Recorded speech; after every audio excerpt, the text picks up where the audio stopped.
los chocolates a las mujeres y no les servían las bolsas de agua por una confusión que hubo y el supervisor lo recibió bien. Las bolsas de agua no es la necesidad de la entidad, no le sirve a la entidad. De hecho, yo no puedo calcular el valor de las bolsas de agua para disminuir el valor del daño porque sencillamente la entidad no necesita las bolsas de agua, la entidad tiene un contrato aparte para el suministro de agua. En ese sentido, el daño sería todo el valor de los chocolates que no llegaron el día que lo necesitaban. Eso es un ejemplo claro de cómo se puede cuantificar un daño y que, como bien lo menciono, es totalmente objetivo. ¿Por qué? Porque se puede cuantificar. Ese es el tercer elemento, como bien lo mencioné. El segundo elemento, que es el daño patrimonial, y nos vamos al tercer elemento, que ya es más sencillo, obviamente sencillo de entender, más no sencillo para el operador que está llevando el proceso de responsabilidad fiscal.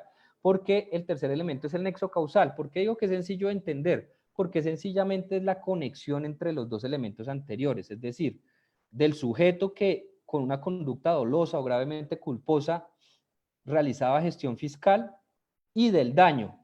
Entonces yo conecto esos dos. Si el sujeto generó el daño, sencillamente, si ese sujeto generó el daño, hay un nexo causal entre el sujeto y el daño, y en ese sentido hay responsabilidad fiscal.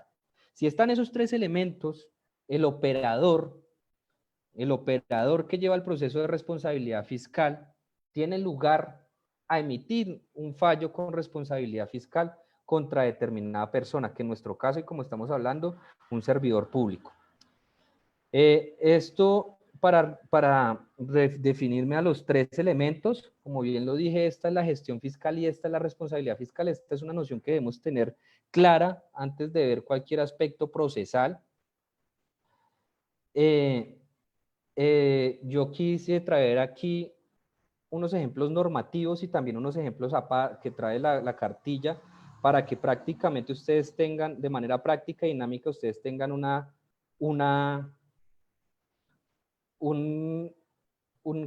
concepción clara de lo que puede generarse con la conducta de dolo o culpa grave por responsabilidad fiscal. Yo veo aquí decir que la ley 1474 del 2011 del artículo 18 dice que se presume que existió dolo cuando por los mismos hechos haya sido condenado penalmente o sancionado disciplinariamente la persona que cometió el delito o una falta disciplinaria en un proceso de responsabilidad fiscal.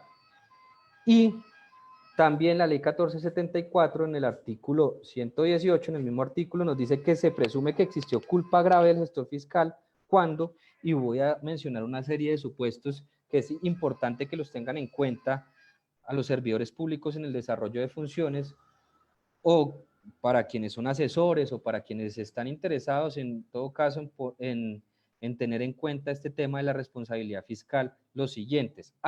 Cuando se hayan elaborado pliegos de condiciones, esto acá están hablando contractualmente de manera específica, o términos de referencia en forma incompleta, ambigua o confusa, que hubieran conducido a interpretaciones o decisiones técnicas que afectaran la integridad patrimonial de la entidad contratante. Esto estamos hablando de la planeación de la contratación.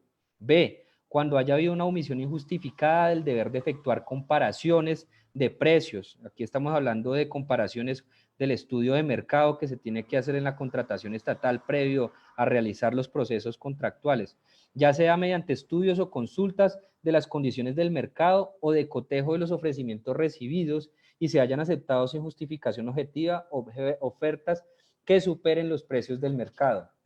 C, cuando se haya omitido el cumplimiento de las obligaciones propias de los contratos de interventoría o de las funciones de supervisión, tales como el adelantamiento de revisiones periódicas de obras, bienes o servicios, de manera que no se establezca la correcta ejecución del objeto contractual o el cumplimiento de las condiciones de calidad y oportunidad ofrecidas por el contratista.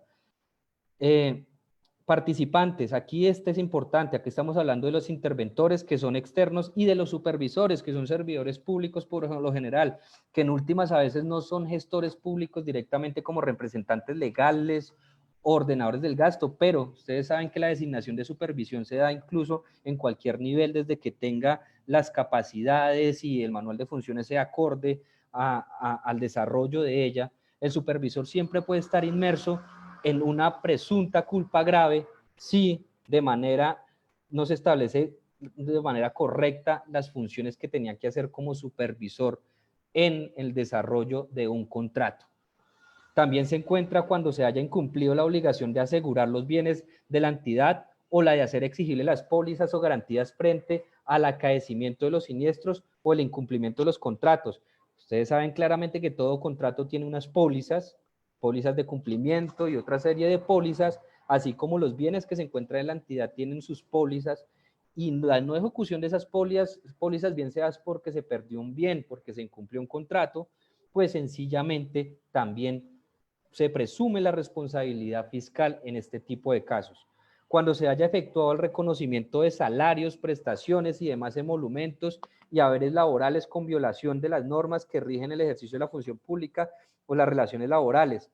Tener cuidado en este punto también, vuelvo y reitero, no son solo las personas directivas, no son solo las personas que son representantes legales, cualquier persona, el tesorero o no solo el tesorero, quienes están en talento humano y quienes se encargan de la nómina de talento humano, que hayan proyectado una resolución, estoy poniendo un ejemplo nuevamente, donde se estén reconociendo salarios y prestaciones y demás emolumentos que no estén adecuados a la norma, que hayan sido obviamente superiores, incluso las entidades pagadoras de pensiones, cuando pagan una pensión en exceso, cuando hubo una confusión en la resolución, esas personas también se les presume la responsabilidad fiscal por culpa grave, por negligencia, como bien ya lo hablamos.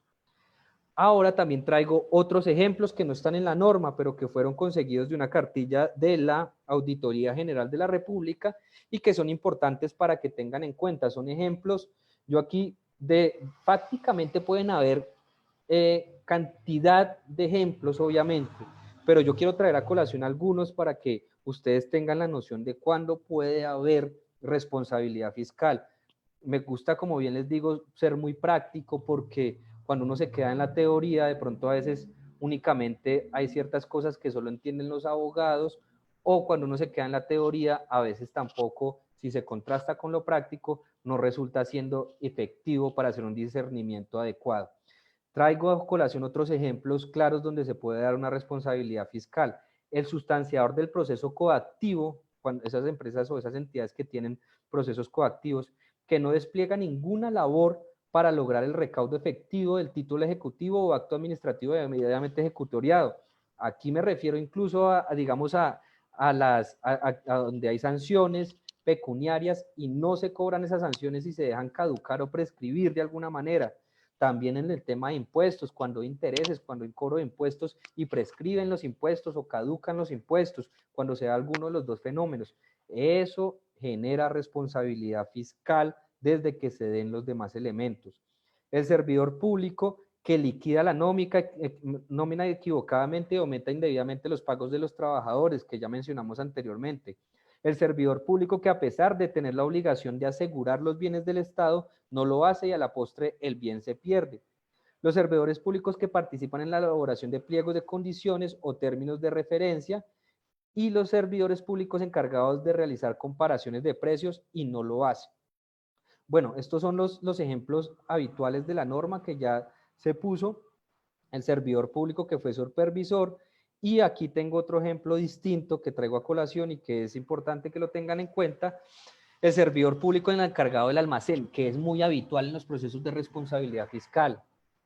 El servidor público el encargado del almacén o del inventario de una entidad y que permita la pérdida de un bien, puesto que tiene la custodia de los bienes sustraídos siempre y cuando se pruebe su conducta negligente en el ejercicio de sus funciones. Es decir, esos almacenistas, aquellas personas que por un descuido permitieron una pérdida o por un descuido no tienen el comprobante de salida de un bien y no se sabe dónde se encuentra el bien. Todo este tipo de cosas presumen o pueden generar una responsabilidad fiscal.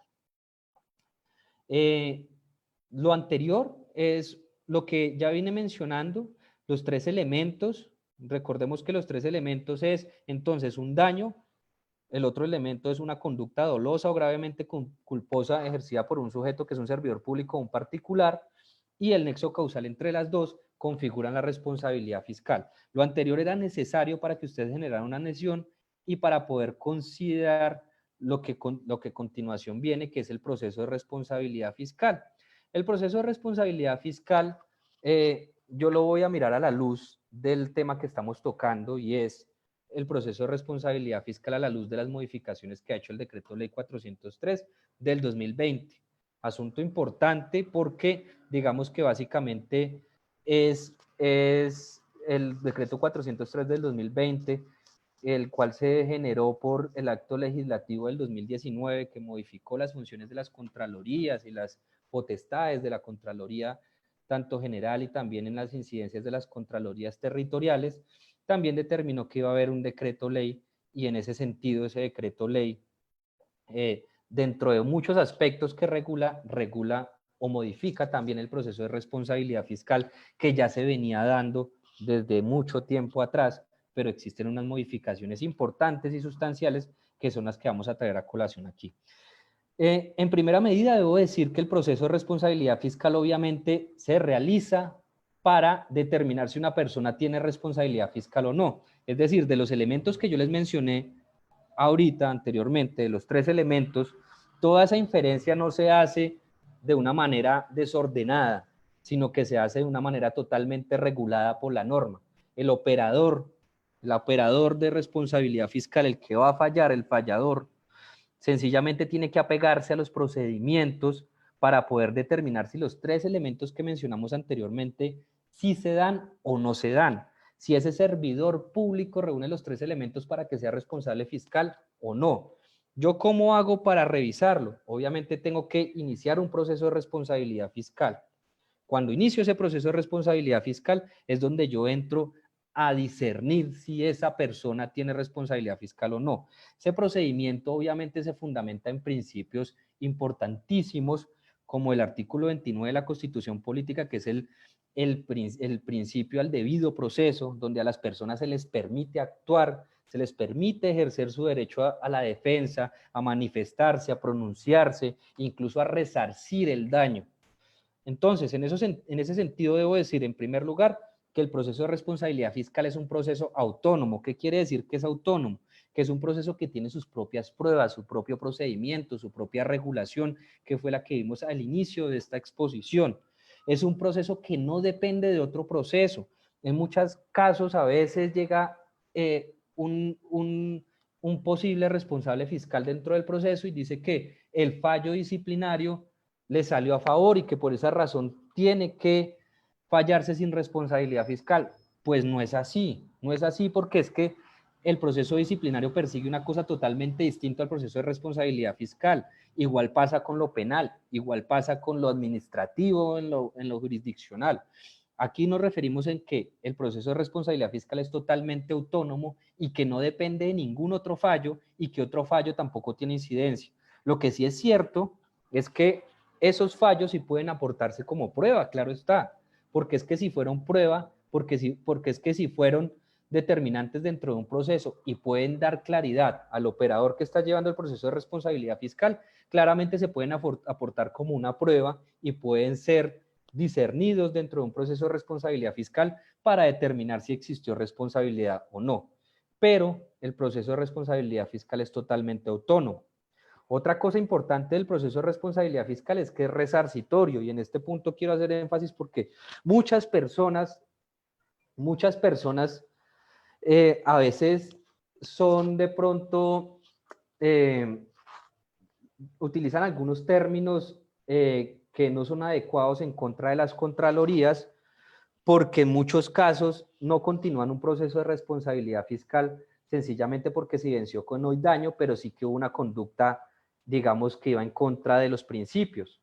Aquí debo decir que el proceso de responsabilidad fiscal es eminentemente resarcitorio. ¿Y a qué me estoy refiriendo cuando es un proceso eminentemente resarcitorio? Es que busca una indemnización. Yo aquí no busco indemnizar. Aquí tengo que dejar una claridad importante para que tomen nota de eso. Nosotros no pretendemos sancionar a la persona. No confundan el proceso de responsabilidad fiscal con un proceso sancionatorio. Sáquense las personas de pronto que tienen una concepción de ese concepto, saquen ese concepto de que es sancionable a que es resarcitorio, que es indemnizatorio. ¿A qué me refiero entonces? Me estoy refiriendo a que el proceso de responsabilidad fiscal sencillamente lo que está buscando es que esa plata que salió vuelva a la entidad pública. Eso es lo que está buscando básicamente el proceso de responsabilidad fiscal, nada más. El proceso de responsabilidad